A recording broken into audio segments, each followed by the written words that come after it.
to Gambling with an Edge with your hosts Bob Dancer and Richard Munchkin. Bob Dancer is America's premier video poker writer and teacher. He's written 10 books, including Video Poker for the Intelligent Beginner and the best-selling $1 Million Video Poker. He helped develop the computer software Video Poker for Winners, and in 2004, he was inducted into the Video Poker Hall of Fame. Richard Munchkin has been a professional advantage player for over 30 years and is in the Blackjack Hall of Fame. His book, Gambling Wizards, Conversations with the World's Greatest Gamblers, is a testament to the many ways you can succeed at gambling. The goal of the show is that you'll be a more knowledgeable gambler tomorrow than you were yesterday. And now, here are Bob and Richard. Good morning. Welcome to Gambling with an Edge. I'm Bob Dancer. And I'm Richard Munchkin. Our guest today is repeat visitor Cartwright. Cartwright is a software engineer who analyzes table games and then organizes teams to go out and beat those games. He was on our show a week ago and discussed how to treat credit cards in an AP manner. Cartwright, welcome back to Gambling with an Edge. Thanks, guys. It's good to be back. Last week, we spoke about an unusual blackjack situation that we originally heard about via an email to gamblingwithanedge@gmail.com.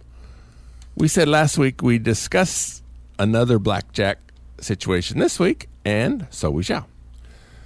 The player was playing at a strip casino where there was a running count of plus 24 with 4 decks left. Player was normally betting one spot, but with a true count of plus 6, he spread to 2 spots with his max bet, $100 each bet. Essentially third base and the one just before it. There's one other player at the table at first base. Same dealer, same pit boss as we mentioned last week. If you don't remember that story, go listen to the podcast. It was a good show. Anyway, the dealer didn't notice that our hero had spread to 2 spots, so he skipped over the second spot and continued to deal to the player at first base. The player at first base ended up receiving an ace. Our hero spoke right up and said that ace should have been his card rather than going to the guy at first base. The guy at first base says, fine, he didn't care. Now, I'm not sure why that would have been our hero's card. I would have thought that card would have gone to the dealer, and whatever card the dealer got would have gone to our hero. But anyway, you certainly don't want a dealer to get an ace with a true count of plus 6. So maybe I'm misunderstanding. Anyway, the called over the pit boss. The pit boss says he couldn't back up the cards. Our hero pointed out that he indeed had done something like that a half hour ago, which we discussed last week, and our hero lost on that particular hand. But the pit boss did back up the cards on the story last week. Yes, he did. Now he's saying he can't. Yes. Now, what the dealer did say he would do is he could shuffle up all the cards and start over again. And with a count of plus 6, didn't want to do that. He said, or you can just continue playing this one hand, and if the dealer beats you, I'll give you a push. So our hero said, fine. Dealer ended up breaking, so the player got his $100 for his bet, and he wants to know how Richard would have handled this situation. So you're right. You try to stop them immediately in this case. And, as usual, we see that, their rules are a bunch of bullshit. They apply them selectively as they want. So, I would never expect to actually get the ace. But so the key is when the boss says you can play the hand, and if you lose, I'll give you a push. So at that point, you want to get more money on the table in whatever way possible. So you should split any pair, including 10s, double down on a hard 18? Well, not on a hard 18, but certainly I would double. I don't know what the dealer's up card. Even if the dealer's up card is a 10, I would double down on 8, 9, 10, 11, any soft hand. And depending on the attitude of the boss, if I had a 12, 13, 14, I would ask the boss, can I double down? Assuming the dealer has a big card up, 7 or higher up. I would ask the boss, jokingly, can I double down on this?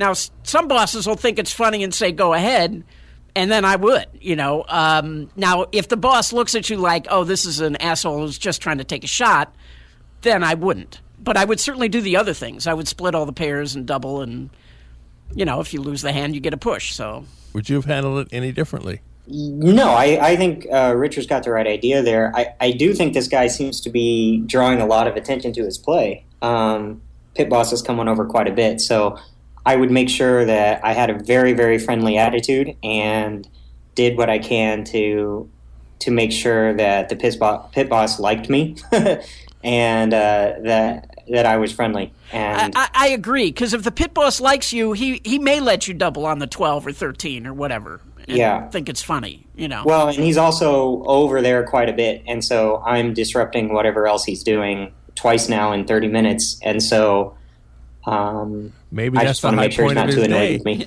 Maybe he wasn't doing anything. Although in both cases, though, it was the dealer's fault, not absolutely, the players. no, absolutely, but that common sense logic doesn't always apply to pit bosses. Interesting. Your solution last week, Richard, which I think was the right one, was to shut up about it. And your solution this week is to speak up right away. So, which is probably also the right answer. Well, in both cases, you're trying to get the free roll, right? Yes. So one way you get the free roll by waiting, and the other way you get it by speaking up. So you got to be adaptable. All right. Okay, so the following topic isn't actually gambling, although maybe it is. And before we get into it, I want to tell you we're taping this show 4 days before the regular tape date due to a conflict by one of us, and who knows when you're going to actually be listening to it. And what we're talking about might be breaking news, so things might change before you hear this. Anyway. There's a website called ashleymadison.com that caters to married people wanting to have affairs. It may have been a legitimate matchmaking site. It may have been a scam site. Anyway, their website got hacked, and the names and email addresses of users was posted on the internet. I suspect this will create some very awkward conversations among some of those caught in this, and surely some divorces as well. It's a real gamble entering personal information online, especially on a site that you wouldn't want your wife to know you visited. One AP play would be to avoid such sites. If you have to cheat on your wife, it's not a smart play to leave an electronic record behind. Now, Richard, I'm taking a wild guess and assuming that your name and email address was not found on this ashleymadison.com site. Not unless someone hacked my email, but I don't know. I think it's kind of, to me, the interesting part of it was the hackers posted that the site was really a scam and that over 90% of the people on the site were men. And I think I read that they created phony female profiles just to make it look like there were more women on the site than there actually were. So I don't think did you go dig up to see whose names were on there? And I would assume that almost anybody who used the site would use a dummy email address, right? Right. I actually did download the database. Oh, did you? Just because I thought it would be interesting. I think reporters will look through it and look for sort of public figures. Well, the crazy thing is there's a lot of email addresses that are military, bankofamerica.com, like people are using their work email for Ashley Madison, and that blows my mind. It is so easy to get a free email address that I can't imagine using an email address that's easily traced to me or that is a navy.mil email address for something like that. That to me, the biggest thing there is that that doesn't sound like an advantage play to you. There's a lot of stupid people out there that don't really understand how the internet works, and just from a computer science perspective, it was kind of interesting the way they hacked everything. But yeah, I think it's crazy that people are using their work email for personal, even if it's not something that is embarrassing. But I just wouldn't use my work email for anything other than work. Yeah. All right, moving on. If I had work, I would consider that, I guess. Something I try to avoid. Yes. In another case, a cocktail waitress at the Rivers Casino in Pittsburgh was harassed by a high roller customer there. This customer put a $1 chip down her bra as a tip for a drink. She was planning to sue the guy, but was convinced by the casino that he'd be 86 forever, and they didn't want the publicity. So she relented. Anyway, it turns out this guy's relatives are all high rollers there too. And a couple months later, the casino lets him back in because they didn't want to lose all these good customers. The waitress gets harassed again, and several other people know the story and are giving her a hard time about it. She sues the casino. She wins $150,000 in damages, which sounds more or less the right amount to me, hard to say, but also $1 million in punitive damages, which strikes me as way out of line. Waitress has a demeaning job. She has to dress up in high heels and fend off lots of stray hands and lots of things, but that's somewhat compensated by higher than average tips that she gets. I'm certainly not calling a $1 tip a big one. In general, it's a pretty well-paying job at a good casino. $1 million strikes me as too much. Richard? Disagree completely. Okay. First of all, I want to say I have seen cocktail waitresses treated just astoundingly badly by players. I mean, saying awful things to them, grabbing them, pinching them, whatever. Man, I think that's a really tough job. But that's neither here nor there. Punitive damages are awarded to punish the person who did wrong. You're thinking about it in terms of what the girl got. The point is, did the casino get punished enough that they're going to change their behavior? So if you fine them $100,000 in punitive damages, it's nothing to them. They probably win more off this high roller and his family, in a year. So you want it to sting when the casino has to pay it. Now, it happens to go to the girl. Good for her. She got lucky. But the point is, I think you need to really punish the casino so they'll change the behavior. All right. Do you have any comment on this, Cartwright? I do. I agree with Richard. I think that, especially when I used to play a lot of poker, I became friends with a number of casino employees. And without fail, the casinos that backed their employees when there was an argument, the people were happier and provided better customer service. There's one card room in particular that the owner plays in the biggest game there and is really, really abusive to dealers. And that translates to miserable dealers, which translates to bad customer service, and it's generally unpleasant to play there. So I think that in this case, it seemed like the casino was backing up their employee and agreed to bar the guy.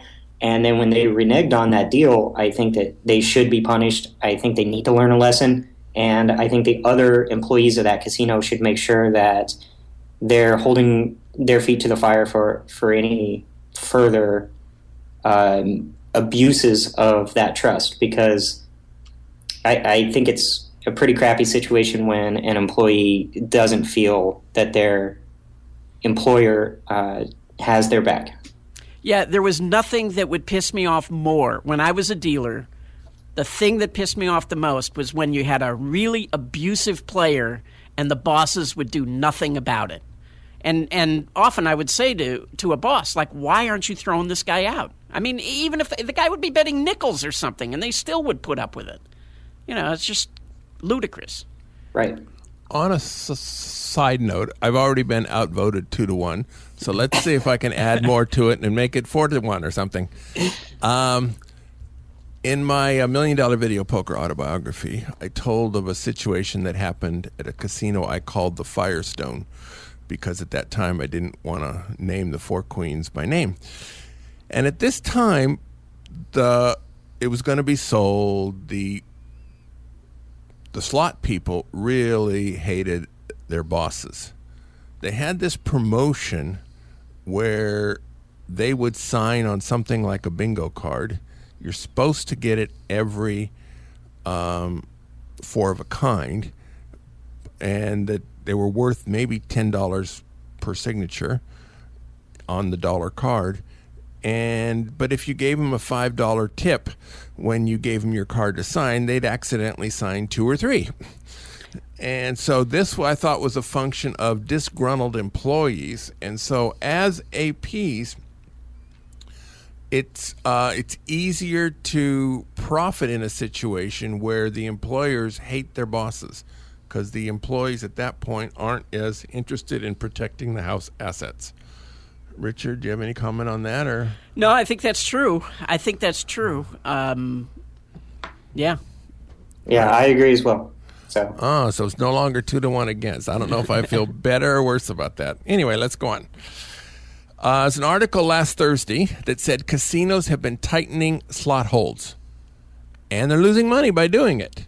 Now, generally speaking, the more casinos believe the tighter their slots, the more money they make. Now, video poker are a small part of the slot hold, but they're in there somewhere. Now, my experience with video poker is casinos with really tight video poker do not do as well with those with looser video poker. There's a fine line between giving away the store and making it so players think they have a shot at it. But now the most recent evidence means they've gone too tight, and they probably should loosen them up. Richard, if you ran a casino, how loose would the slots be in your house? If I ran the circus, that was my favorite Dr. Seuss book when I was a kid. Uh-huh. I would love to get a bunch of people that are sort of data-minded to run a casino for a period of time, just to be able to really look at these kind of things. This is what I've always believed. I'm sure the casinos are happy because they can say, look, our hold is up.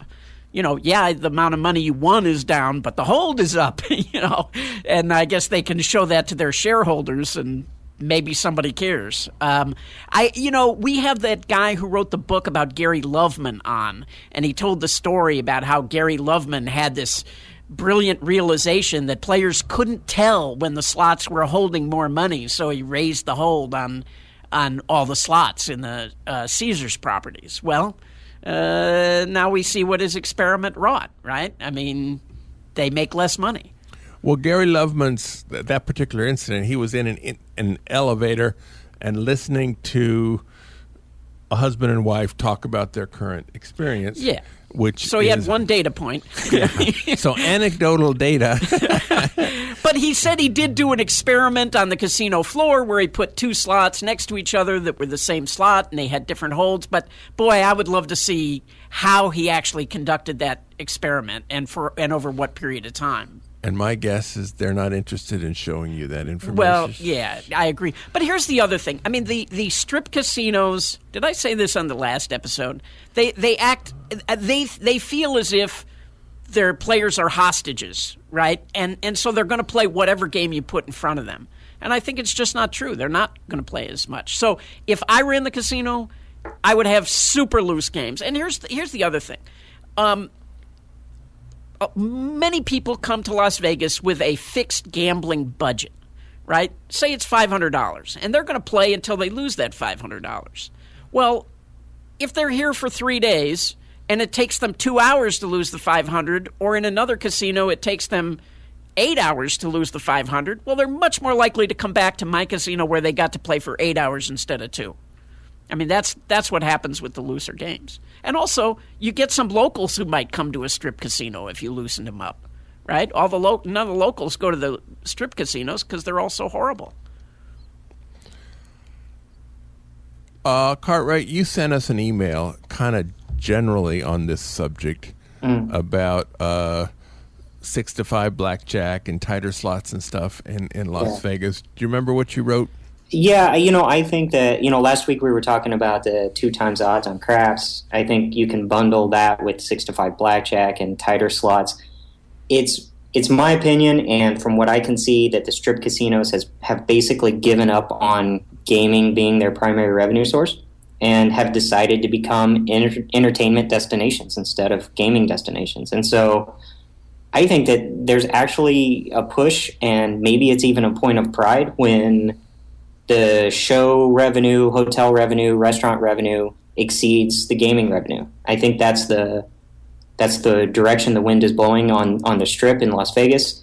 To some degree, maybe it makes sense. If people want to gamble, there's almost certainly going to be a casino close to them that is a much better deal than anything in Las Vegas, or at least anything on the Strip. And so for whatever reason, it seems like they're giving up on gaming as the cash cow. And, I think in the long run, that probably is going to be a big mistake, because that's the core competency of a casino. But that's sort of what I'm seeing. Well, video poker is still looser in Vegas local casinos than they are basically anywhere else in the world. But the other games, not so much. But not on the Strip. Not on the Strip. It's when I was recently in Vegas, I had gone to some of the like Red Rock and Green Valley Ranch, some of the off-strip casinos that I had never actually been to before. And I noticed that it seemed very much that they reminded me of the Indian reservation casinos that I've been to in California and other places, where they're like a single destination. There's things to do like movie theaters and that sort of thing. So it's more of a destination resort as opposed to the Strip, where it's kind of assumed that you're going to be bouncing around, and they want to get whatever you spend. They want to maximize their margin. And so it's definitely a different mentality, and I wouldn't be surprised if those more locals type places end up improving in their revenue as the Strip declines. All right, let's move on. Cartwright, last week you spoke about advantage player travel. Before we move on to any other subjects, if somebody brand new to this idea of creating airline miles using credit cards, where should he start, and what website should he use for guidance? Sure. So, I'll get to the websites in a bit, but to me, what the best thing is to start with a specific goal in mind. So for me, I want to take this honeymoon and I want to go to Japan and Thailand. So let's say that you had a goal, you wanted to take a 2-week vacation in Japan. So from there, what you would do is figure out what airline group has the best flights to Japan, because Delta has their group, American is there, and United is in another group. And so you want to figure out what are the best flights. So for Asia, Japan Airlines and Cathay Pacific are by far the best ones, and they happen to both be partners with American Airlines. So American miles are the ticket for going to Asia. If you're going to Brazil or some other place, it might be different. So figure out where you want to go and kind of pick your airline miles based on that. And similarly with the hotels, there are a lot of different hotel chains. They all have reward programs, and they all have presence in different countries and different regions. So you want to research and make sure you're picking the right hotel chains. So again, for Japan, Hyatt and SPG, which is Starwoods, something like that. And Procter & Gamble. Those are really the best.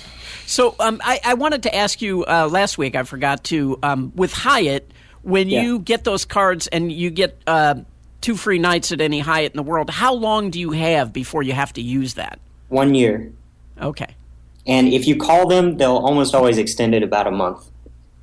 But, they're somewhat flexible, but basically you have a year. Yeah. So, again, if you were taking this hypothetical 2-week vacation to Japan, Hyatt would be a great card to have. And then the SPG card is also one of my favorite cards. The nice thing about SPG is they are transfer partners. So if you have a lot of SPG points and you need American miles, you can transfer, and you actually get a little bonus when you do. But the sign-up bonus for the SPG card isn't that high, so there's a balance there. So basically, if you've decided, okay, I want to go to Japan for 2 weeks, I'm going to fly on Japan Airlines or Cathay Pacific, and I want to stay at Hyatt and SPG hotels, now you just get a list of what are the best deals. And so we focus mostly on credit cards, but there are other ways to get miles. Fidelity, for instance, often has bonuses when you deposit money into an investment account, and you can usually choose where you want those bonuses to go. So if you deposit $50,000 into a Fidelity account, you'll get some number of American miles if you have the right offer code. There are other ways to get miles. Can you have more than one Fidelity account? Yeah, Fidelity, yeah. You can have more than one account? Even if you have an existing account, you can still get the bonus. So you don't have to open a new account. Huh. Yeah. So you got to be careful if you just deposit it, get the bonus, and then take the money right back out, and try and do it again the next year. They'll stop giving you the bonus. Wait a minute. But, I'm sorry. Wait. So if I have an existing Fidelity account, yes. You're saying I can just transfer money into that account and get a bonus for it? You have to click through the right offer code. So you'll have to search around, find the offer code, and use that. And then, if you transfer money from a different account into Fidelity, you can actually earn frequent flyer miles for that. Man, transfer. I wish I knew that 2 weeks ago. Sorry. Wow. Huh. But in any case, there's a lot of deals like that. So I mentioned before that there are shopping portals where when you buy stuff online, you can earn miles. And so you got to keep your eyes open. There are a lot of, I recently got a thing in the mail, some solar panel company, if they come and pitch you solar panels, if you listen to their spiel, you get 5,000 American miles. Weird things like that exist out there. And so it's not just credit cards, but the credit cards are certainly the main way to build up. So assuming you've got now, you want American Airline miles, you want to look for the best deal. Citi and Barclay both have cards. And so do some research and find out when typically the best bonuses are, because they change throughout the year, and time it right and try to maximize your bonus. So you got to have a little bit of patience. If you're planning a trip, I would recommend don't try to start this for a trip that's less than a year out if it's going to be a big expensive trip, and then just kind of go from there.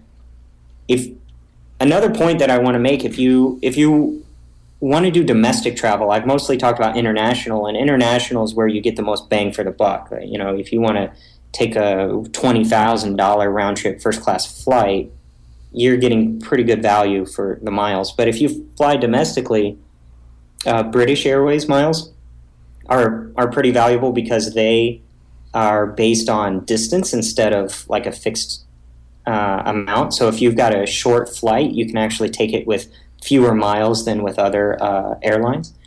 And the big one is Southwest. If you time it right, they sometimes offer a 50,000 mile bonus for the personal card and for the business card.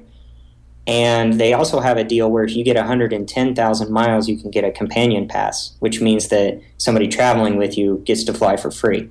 And so if you get both the personal card, the business card, and spend $10,000 between the two of them, you'll qualify for a companion pass.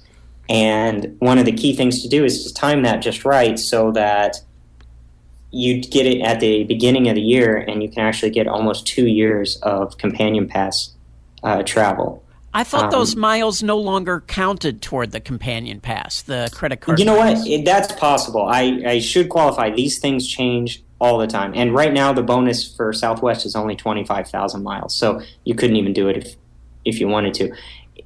I recommend, these things change all the time. The bonuses change. What you can get for the bonuses change. The airlines devalue their miles all the time.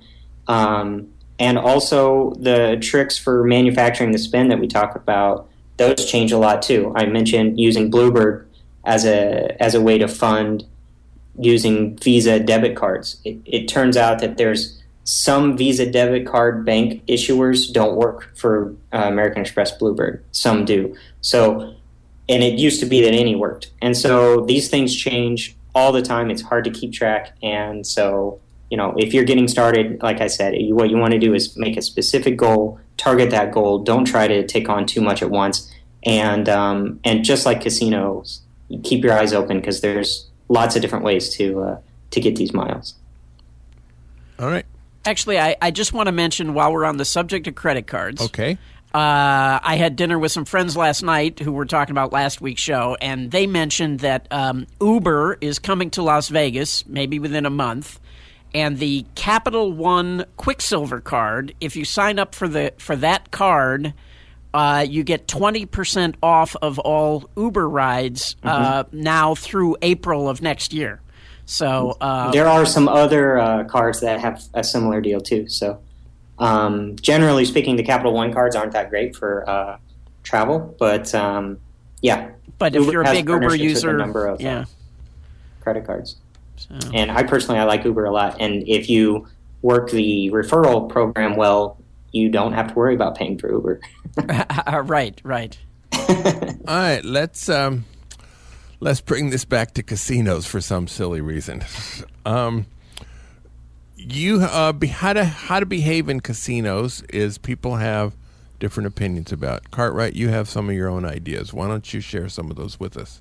Sure, I do. And one thing I want to say is I'm probably guilty at some point of every one of the things that I've seen that now makes me cringe. But I see people in casinos and I read stories, and sometimes people are just basically advertising that they're advantage players. And, for instance, I saw a guy sitting at a table game and he was leaning back so far that I was afraid the guy was going to fall. And I spotted it from across the room, and I saw that the moment the dealer placed her hand, he lunged forward and started playing his hand and looked at his cards. And so rocking back and forth like that, you're basically just letting the casino know that you're trying to catch a hole card. And, I've seen other things, people trying to sleep at the table. And what you're doing is you're basically reducing the lifespan of that play. And you really should kind of get better at catching the card or find somebody who is and not make it so obvious. Yeah, if you have to put the back of your neck on the chair and lay horizontally, you shouldn't be playing the game. Or if you have to put your chin on the rail and look like you're sleeping, you shouldn't be playing that game. There's a guy running around Las Vegas right now, a young guy that we call the Menace, because he's one of these people who he looks ridiculous. He looks like he's laying on a hospital bed, while he's sitting in the chair. And it's just bad. They're going to figure it out, They're going to figure it out. They're going to correct that dealer. And more importantly, possibly, you're going to get barred.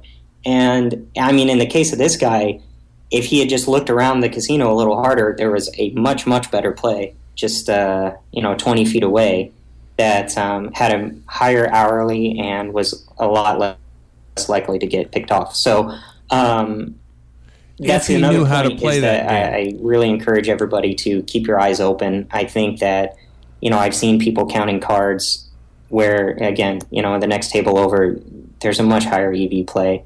And so I think a lot of people get pigeonhole themselves into the play that they do and know. And I see people online try to post as though they're experts on certain things when, if they just kept their minds open, it turns out there's a lot of things out there that you probably don't know. And I'm certain there's a lot of things out there that I don't know. And so constantly looking for things.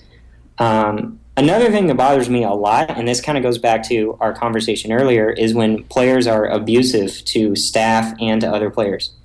Unless you have a really, really good reason for wanting to piss off other players, and sometimes you might, but otherwise, I encourage people to start treating everybody else at the casino with more respect. I know that I have gotten a little bit of longevity from being nice to people and just being somebody that the pit doesn't mind interacting with, versus someone people are complaining this guy's a jerk and is basically an abusive person in the casino. And it also, if you're in there and you're dead serious and you're never smiling or talking, why are you in the casino? The only good reason would be that you think you've got an advantage. And so that's another red flag for casino employees. This guy's miserable. He's either a degenerate or an advantage player. Let's figure it out.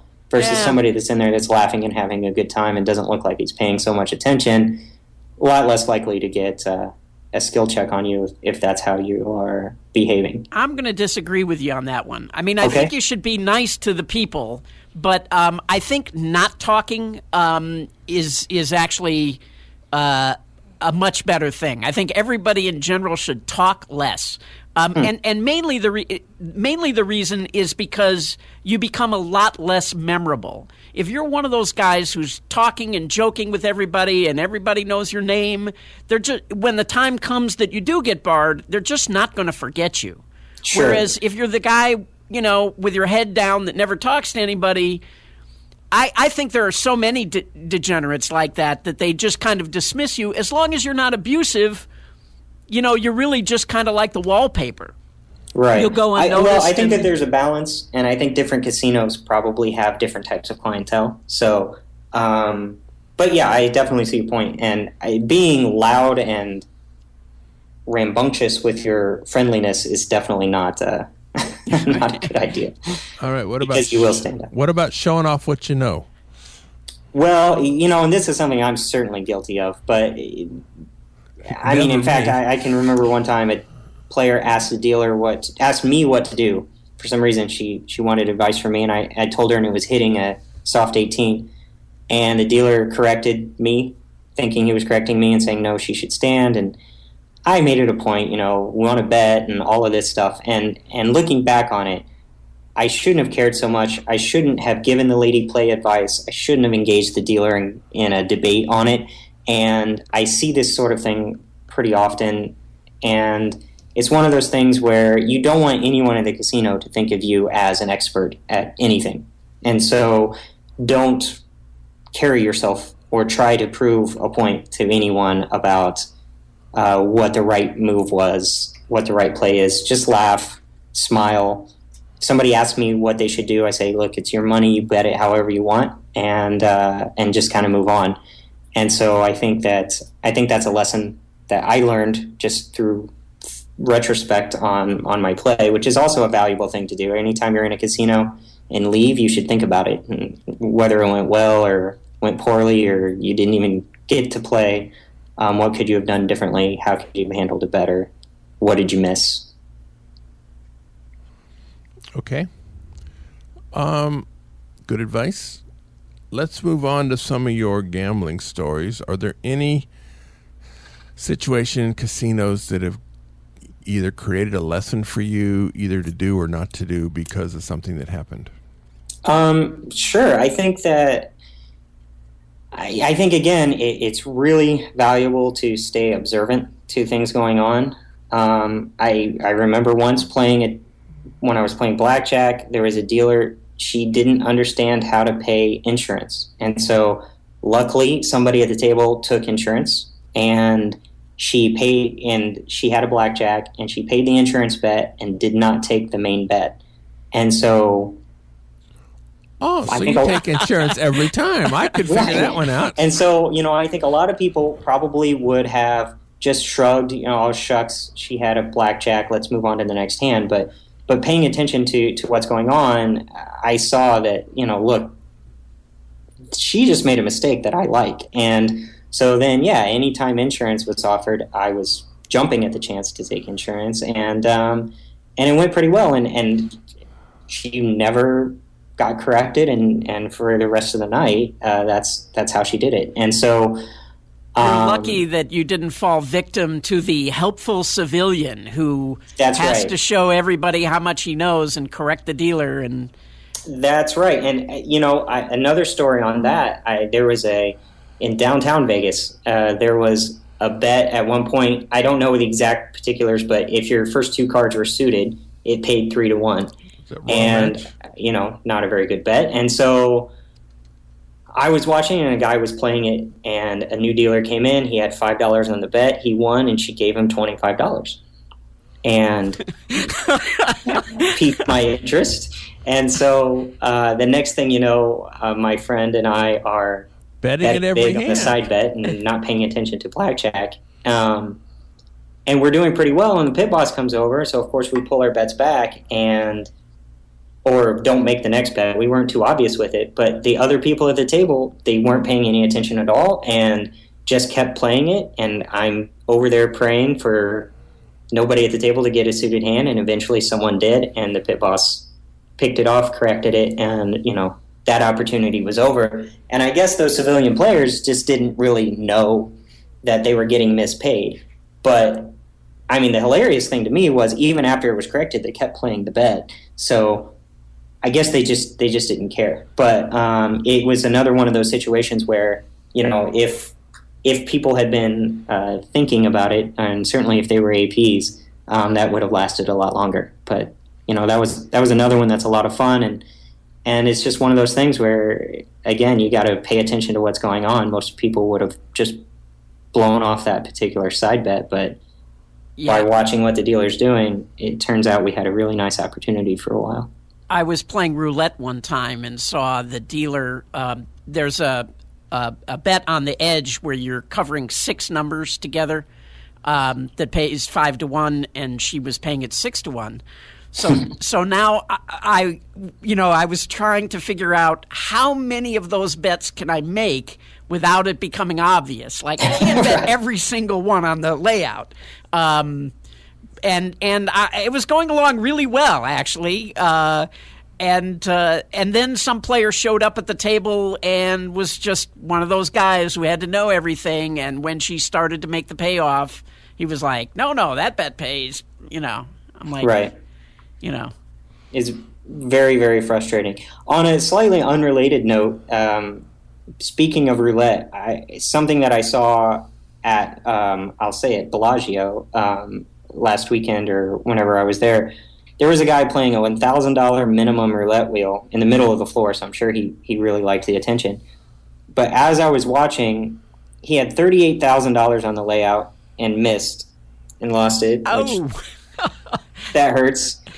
But I noticed at the casino, they weren't enforcing their no more bets rule, and they were letting him bet late. And they actually allowed him to drop about $1,500 in chips after the ball had landed on a number that he wasn't dropping chips on. And that's something that it really bothered me. I think that the casino should have given him those chips back. And so that's another example of, I think if the casino had, they probably, I suppose they have a whale and they don't really care, but that's the type of thing that if I ran a casino, I would make sure that if some guy bet after the result had hit, whether or not it was a win or a losing bet, I would call no action and give him his chips back. So, yeah, kind of one of that's those just things. a no-brainer to not alienate. I mean, I guess they were fortunate that the guy didn't squawk about it, but yeah, I think he was one of the, at that point he was kind of blind and not really thinking about anything other than apparently how to give away as much money as possible. But in any case, it's just one of those things where a well-run casino, I think, has a lot of opportunity to treat their players better. All right, we're talking to Cartwright. We got a couple more questions. Well, can I give one more story? You can, and we're going to do some commercials, but yeah, if it's a 2-minute or less story. Very quick. It's just one of the funniest things that I'd ever had happen. I was sitting and I was playing blackjack with a friend of mine, and I was just getting crushed. It was 15-16. And we were laughing about it because, it was minimum bets. And I got a 16, and we cheered and high-fived, just joking. And the dealer paid it as a blackjack without even looking at my hand. Based on my reaction, I got paid 3-2 on a 16. And I think that's pretty funny. Yeah, hopefully the pit boss wasn't looking too carefully. No, and it was a $5 bet, so it was just more of a good story to say I've been paid 3-2 on a 16 than anything else. But that is funny. All right. South Point has more than 10,000 games, returning more than 99%. This is more than anybody else has. For the entire month of August, you can earn up to $500 in Chevron gas cards, essentially half price. Normally $25 in cashback or free play at the South Point requires $8,334 coin in. For that number of points, now instead of $25 in cash, you get a $50 Chevron gas card.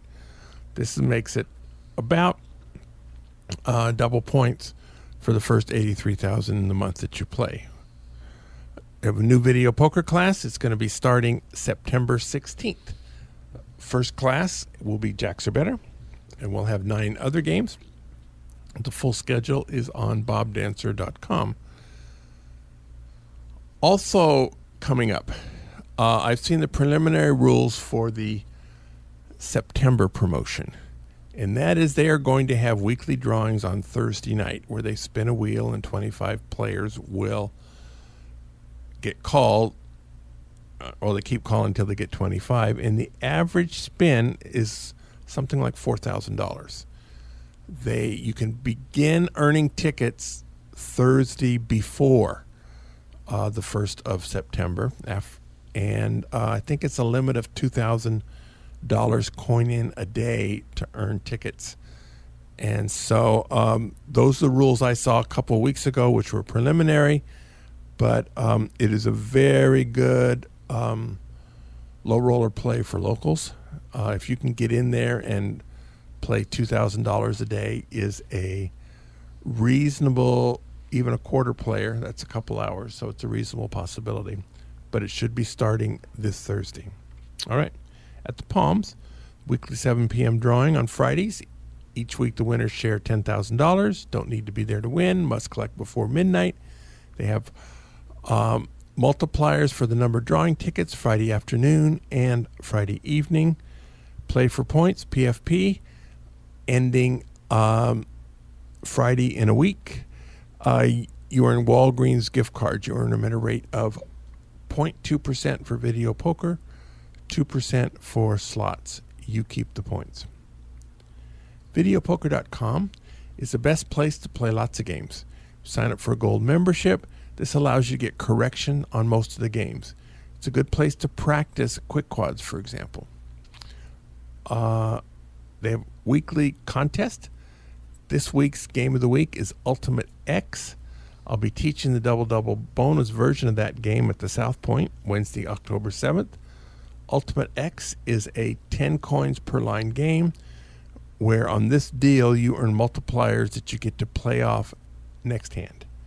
The correct play is based on both the current hand and what multipliers are in effect. It's a fascinating game with very high variance. I have been told on double-double bonus, the normal variance is about 72. 42. On Ultimate X, double-double bonus, the variance is 79. I've not calculated those numbers myself, but they were given to me by somebody who I think might be correct. All right. Next week, we're having 2 guests. One is going to be Jeffrey Compton, who will be talking about casino news that is of interest to players. Jeffrey publishes the CDC gaming reports. And also we're going to be talking to Jimmy Vaccaro. Jimmy is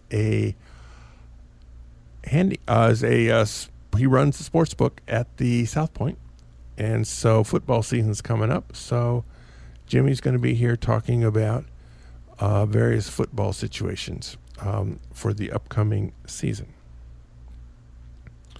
All right, Cartwright, did you ever get paid for bets you didn't actually make? Absolutely. So one of the things that I found, and for a while there seemed to be new casinos popping up and with untrained dealers, but I've seen this a number of times. Often dealers that are flustered when they bust, they go into an automatic pay mode where they pay any spot that has a bet on it, and often they don't check to make sure that that spot actually has cards. And so I've had a number of occasions where I had dealers that would consistently pay spots that didn't have cards but had a bet in the betting circle. And so I learned from that there's some value in getting your bet out there right after you bust, and get your bet right back in that betting circle. There's a chance if the dealer busts, you still might get paid. So I've had that happen a number of times. And even if you don't have the full count of the whole deal to know the exact proper bet size to make, if you get it out there early, that can swamp any any bet size fluctuation. Is that right, Richard? Yeah, I mean, yeah. If you knew that the dealer was that kind of dealer, I guess, sure, you would want to vary the number of hands you play a lot. Playing new dealers is, always a good thing, especially with all these new games, because they just don't. There's so many new games that they just don't know what the payoffs are or what they're doing. I know one dealer that. First time he was dealing 3-card poker, he went on the game and he dealt everybody's hand and he got his own hand and turned one card face up.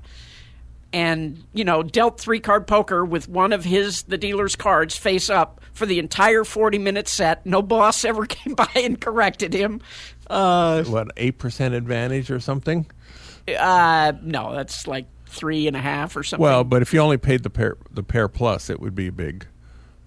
No, that wouldn't help the pair plus. It's the. I apologize. You're right. Yeah, but I'm just saying that with new dealers, they often make crazy mistakes just because they're not familiar with the games. And I've said this many times. You're in great shape when the pit boss has to come over and read the layout to see what the payoffs are supposed to be. I've had a situation where I was playing a new game and it was extremely complicated. Not just for me to analyze, but for anyone to play or deal or understand the rules, which of course means it didn't last very long.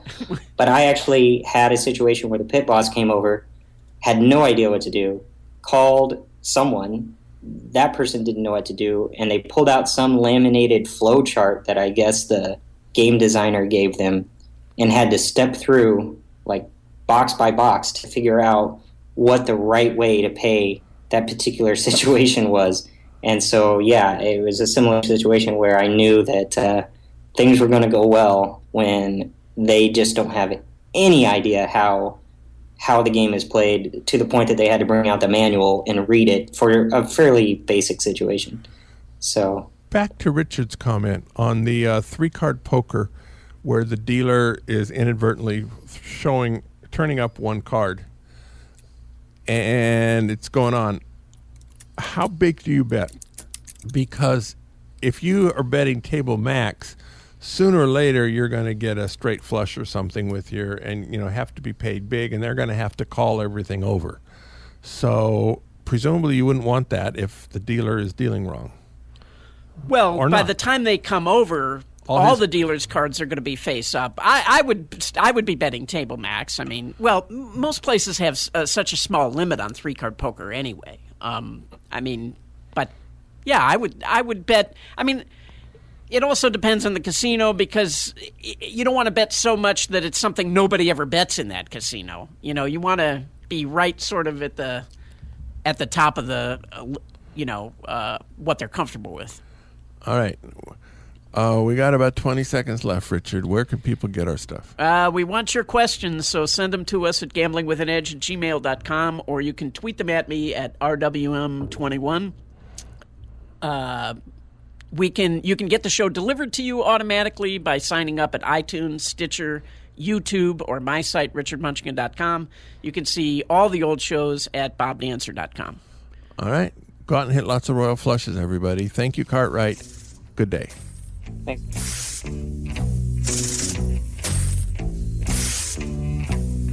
You've been listening to Gambling with an Edge with your hosts Bob Dancer and Richard Munchkin. Subscribe to the show in iTunes, and episodes will be delivered to you automatically every week.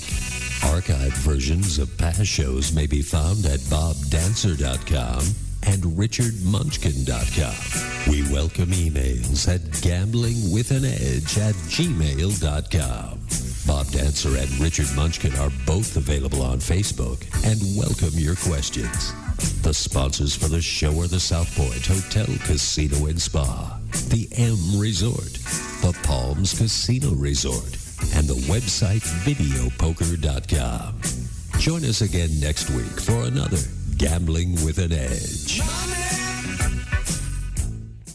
Views and opinions expressed on this program were those of the hosts and guests and did not necessarily reflect those of Vegas All Net Radio, its affiliates, or its parent company.